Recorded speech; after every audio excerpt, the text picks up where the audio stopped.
Bonjour. Qu'est-ce que le réchauffement climatique? À quel stade en sommes-nous aujourd'hui et à quoi devons-nous nous attendre? Alors, il me paraissait important de faire une vidéo explicative, vulgarisatrice peut-être de ce qu'est le réchauffement climatique, un élément qui nous concerne tous, qui va conditionner nos vies dans les années à venir et voire les décennies et les siècles suivants pour nos enfants. Dans les médias aujourd'hui, ces notions sont un petit peu éparpillées, peu centralisées et peu explicites pour certains. Nombreux ne comprennent pas vraiment ce qu'est le réchauffement climatique et ne prennent pas conscience de l'importance des conséquences que va engendrer ce réchauffement climatique. Donc, démarrons et essayons de comprendre ce qu'est ce réchauffement climatique. Le réchauffement climatique est dû à ce que nous nommons l'effet de serre. Pour comprendre ce qu'est l'effet de serre, prenons notre étoile, le Soleil, qui va émettre des rayons. 50% de ces rayons vont traverser l'atmosphère et atteindre la surface de notre planète. La planète va donc commencer à se réchauffer.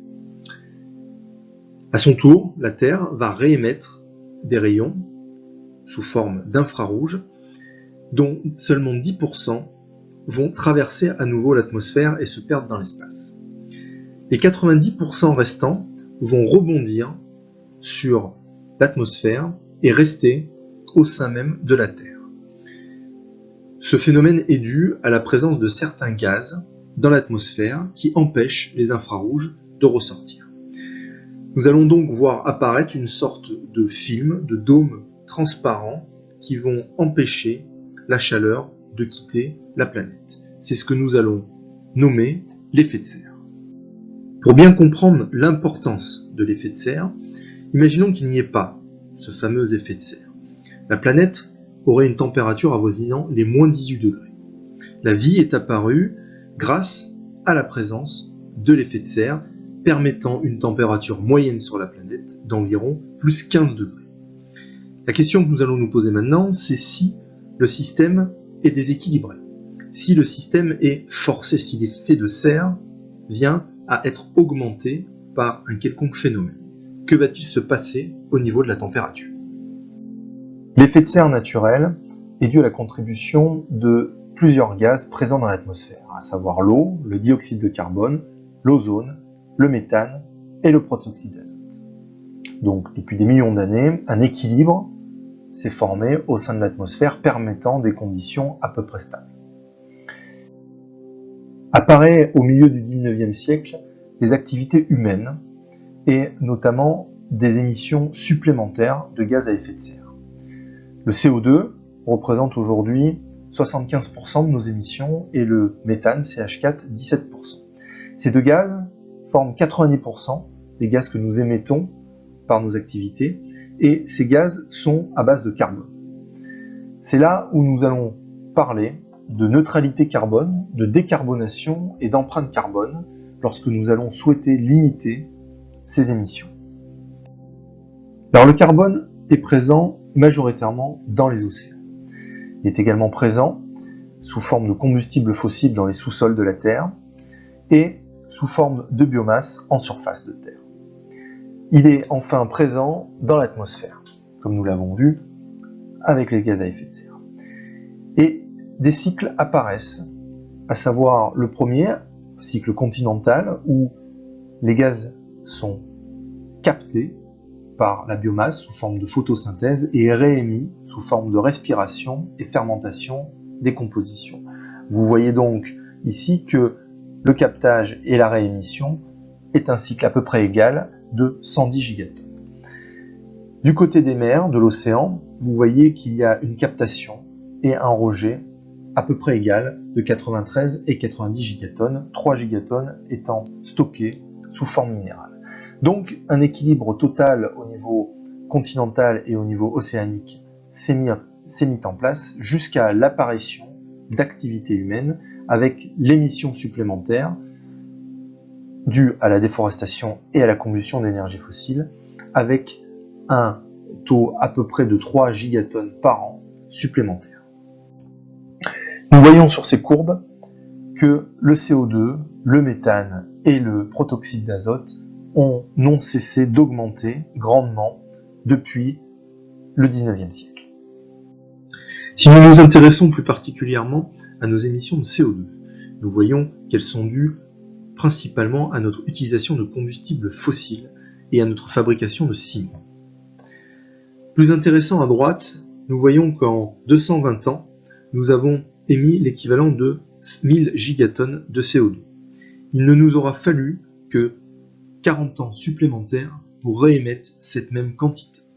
Donc, les 40 dernières années, nous avons émis autant que les 220 années précédentes.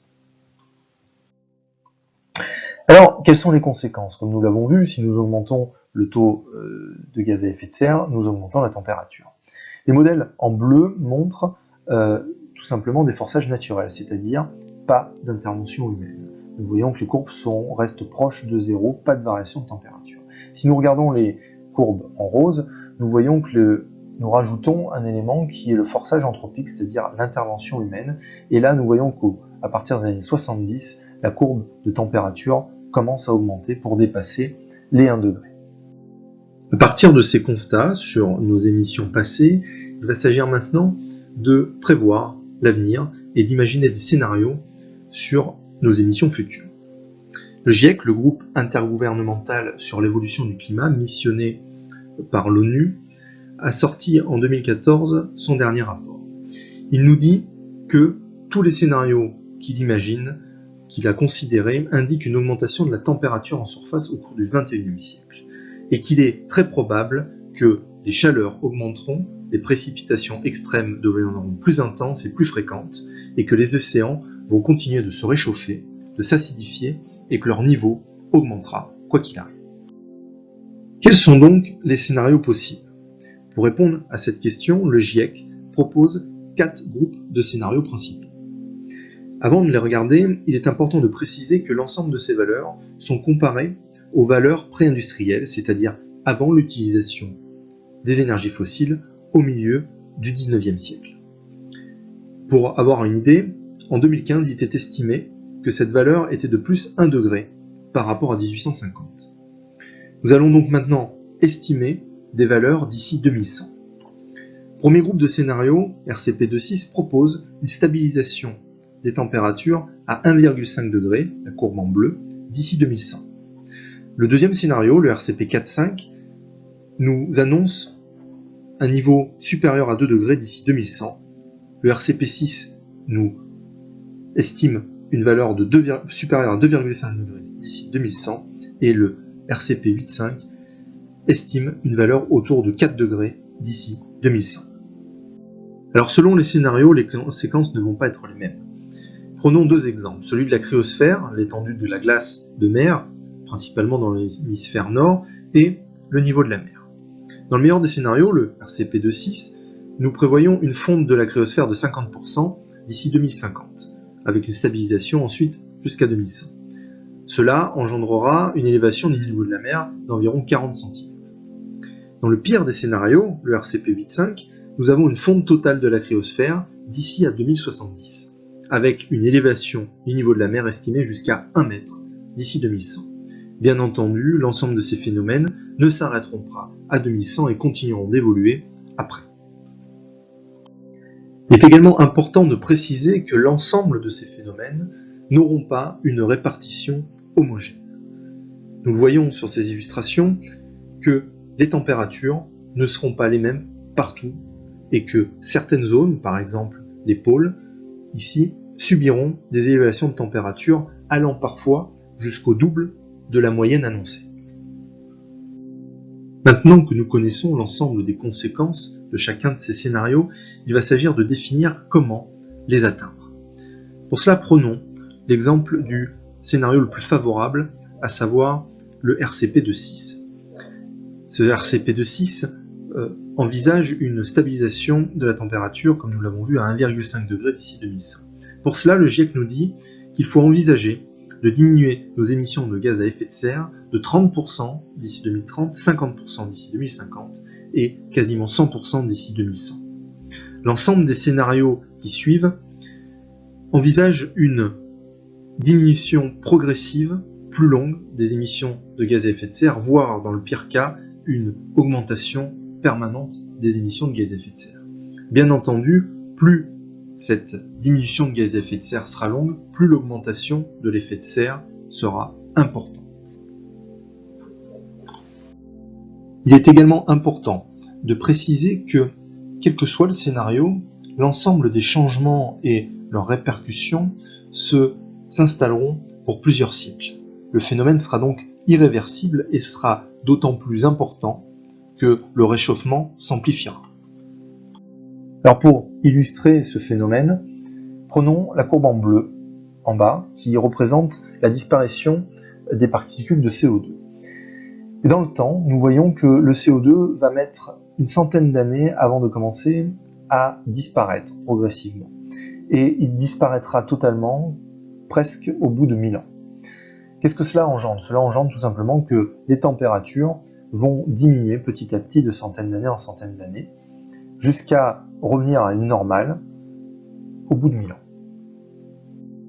Une anecdote pour prendre conscience de ce que peuvent être les impacts d'un changement de climat. Reprenons l'état de l'Europe à la dernière ère glaciaire. Il y a 20 000 ans, le nord de l'Europe était recouvert d'environ 3 km d'épaisseur de glace et le niveau de la mer 130 mètres plus bas, ce qui permettait de rallier Paris à Londres à pied. La faune et la flore étaient complètement différentes et en 20 000 ans, il n'y a eu qu'une augmentation de température générale d'à peu près 5 degrés pour atteindre ce que nous connaissons aujourd'hui. Alors, quels sont les risques que nous pouvons envisager? À quoi devons-nous nous attendre? Pour cela, le GIEC énumère plusieurs éléments. Tout d'abord, un risque de détérioration grave de la santé et de la perturbation des moyens de subsistance dus aux tempêtes, aux inondations et aux chaleurs extrêmes. Un risque de détérioration des réseaux d'infrastructures et des services essentiels par des phénomènes météorologiques de plus en plus extrêmes. Ensuite, un risque d'insécurité concernant la nourriture et l'eau, et un risque de perte de moyens de subsistance et de revenus dans les régions rurales, notamment pour les populations les plus pauvres. Enfin, un risque de perte d'écosystèmes et une perte de la biodiversité. Nous pourrions très facilement répartir l'ensemble de ces risques sous 3 critères majeurs.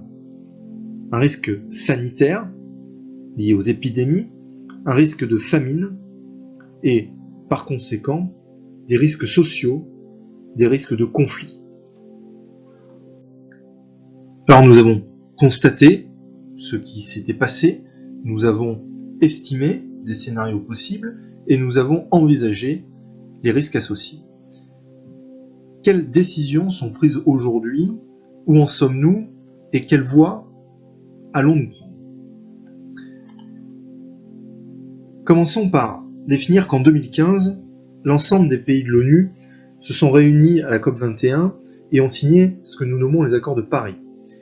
Ces accords visent une stabilisation de l'effet de serre, tout simplement en faisant le choix de conditionner les éléments de manière à respecter le fameux RCP de 6 que nous voyons depuis tout à l'heure, c'est-à-dire une limitation de la température à environ 1,5 degré par rapport à l'ère pré-industrielle. Les conséquences, c'est une limitation des conséquences graves que nous avons, des risques graves que nous venons d'énumérer précédemment. Alors, cet engagement passe par, nous l'avons vu, une diminution des gaz à effet de serre de 30% d'ici 2030, 50% d'ici 2050, voire une disparition des émissions de gaz à effet de serre humaines d'ici 2100. En 2020, le bilan est assez mitigé puisque nous voyons que nous continuons à émettre plus de gaz à effet de serre qu'en 2015. Ce qui veut dire que si nous envisageons toujours de maintenir notre engagement par rapport aux accords de Paris, il va s'agir de diminuer de 30% d'ici 2030 nos émissions de gaz à effet de serre, ce qui revient à diminuer de 3% par an pendant 10 ans. Pour donner une idée, la crise du Covid-19, avec un arrêt massif des activités humaines pendant 2 mois, a à peu près donné l'équivalent de ces 3% sur l'année. Il faut aussi préciser que le passage aux énergies propres ne sera pas réalisé avant de nombreuses années et que les énergies propres elles-mêmes ne pourront pas forcément fournir l'équivalent d'énergie que nous fournissent les énergies fossiles. Donc, 3 réels scénarios se présentent à nous, 3 voies peuvent se présenter à nous, reprenant les scénarios que le GIEC a proposés. Tout simplement, la première, c'est finalement une contraction de notre économie équivalente au Covid-19, c'est-à-dire de contracter notre économie, de limiter notre activité à une équivalence de 2 mois d'inactivité massive. Cela revient à dire qu'il nous faudrait être inactif de la même manière durant 4 mois en 2021, durant 6 mois en 2022, durant 8 mois en 2023, etc., jusqu'à 2030. Cela nous permettrait de maintenir un réchauffement climatique stable à 1,5 degré d'ici 2100. Maintenant, un deuxième scénario est possible, c'est que nous n'arrivions pas à respecter cela pour des raisons économiques, sociales, et que nous décidions de diminuer nos émissions, mais plus progressivement, avec quelques décennies de retard. Cela engendrerait une augmentation du réchauffement de 1,5 degré à 2,5 degrés. Enfin, le dernier scénario serait de ne pas se soucier et de continuer à consommer les énergies fossiles comme nous le faisons et à augmenter ou maintenir nos émissions telles que nous les avons aujourd'hui. Et nous voyons dans les pires scénarios, le scénario RCP 6 et 8.5, que nous dépasserions les 2,5 degrés et la planète pourrait devenir ce que nous nommons une planète étuve. En termes de conclusion, je vous propose de revenir sur l'ensemble des éléments que nous avons vus ensemble. Température, les phénomènes extrêmes et les niveaux de la mer vont donc, quoi qu'il arrive, augmenter. Les conséquences seront d'ordre écologique, sanitaire, alimentaire et social, voire conflictuel, dès le milieu du XXIe siècle. Les conséquences ne pourront plus être évitées, seront irréversibles et s'installeront pour plusieurs siècles. Malgré tout, le niveau de gravité des conséquences dépendra de notre capacité à stopper l'augmentation de la température, c'est-à-dire à limiter, voire supprimer nos émissions de gaz à effet de serre. Nos émissions de gaz à effet de serre étant étroitement liées à nos systèmes sociétaux, si nous souhaitons une action rapide, cela sera synonyme de contraction de notre économie, par conséquent changement de nos modes de vie. Par contre, plus l'action sera longue, plus le niveau de gravité sera important, allant jusqu'à des scénarios proches d'extinction massive des espèces et menaçant la survie même de l'espèce humaine. Vous l'avez donc compris, notre avenir est condamné. Mais notre avenir n'est pas condamné à une quelconque apocalypse ou fin du monde prophétique, mais bien condamné à un profond changement. Un changement tout d'abord climatique, mais aussi écologique, sociétal. Notre civilisation va devoir s'adapter, va devoir revoir, redéfinir certains de ces critères, certains de ces paradigmes, et nous allons aussi individuellement devoir peut-être faire le deuil de nos habitudes et de notre façon de vivre. Voilà, n'hésitez pas à aimer cette vidéo, n'hésitez pas à vous abonner à la chaîne et également à partager cette vidéo avec vos proches. Je vous dis donc à bientôt dans une prochaine vidéo et en attendant, n'oubliez pas de penser l'altérité.